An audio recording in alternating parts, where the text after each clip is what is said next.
Hello guys, good morning and good afternoon everybody. Ito guys, pinakilala ko sa inyo yung bago kong ginawa, bago kong imbento. Ito yung guys, yung pampalis ng piklat guys. Yung baka marami kang piklat, ayan. Ano to guys, liquid soap. Yan, ako ang gumawa nito guys. Yan. Pwede ito sa yung mga sugat na nagkapiklat yan, pwede dito. Yan. Ito lang ang gagamitin guys pag sinasabunan lang to guys, sinasabon lang yung halimbawa may mga piklat, sasabunan lang to guys, ito. Yan. Mga kamot, mga singit. Yan. Kilikili guys. Yan. Mga kilikili. Yung mga kamot sa pusod. Yan. Pwede to guys, Isasabon lang to guys. Ano lang to guys, liquid soap na herbal. Yan. Very effective. Yan. Yan Marami akong piklat dati guys.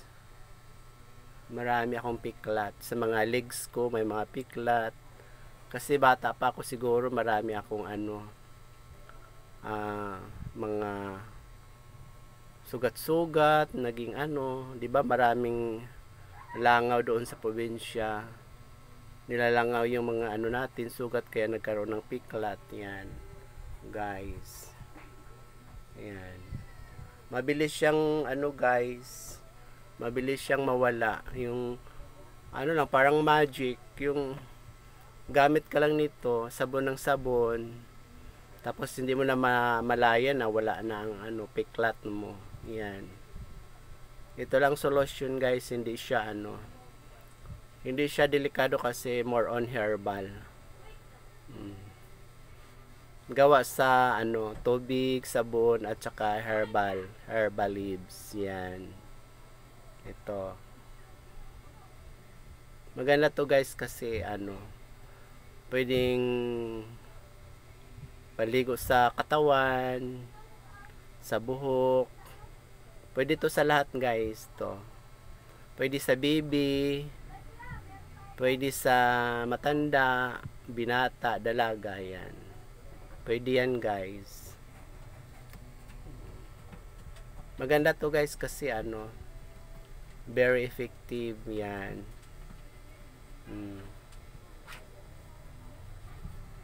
Hindi na kayo mahirapan guys kasi meron ng ganito gawa. Invention ko to guys.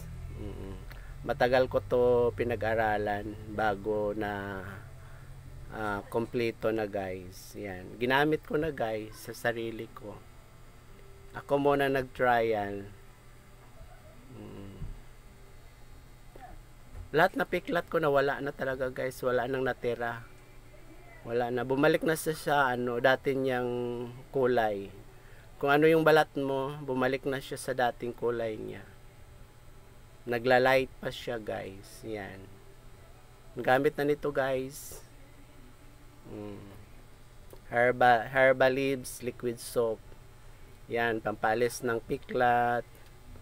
Nag-light yung singit mo, nag-light yung kilikili mo.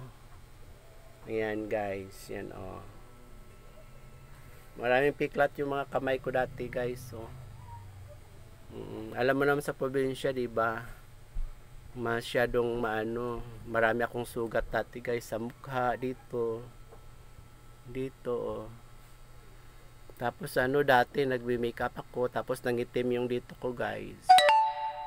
Yan, nangitim. Mabuti na ngayon bumalik na siya guys sa gamit ko nito. Yan. Thank you guys. Bye-bye. Message na kayo sa akin guys kung gusto nyo. Bye-bye.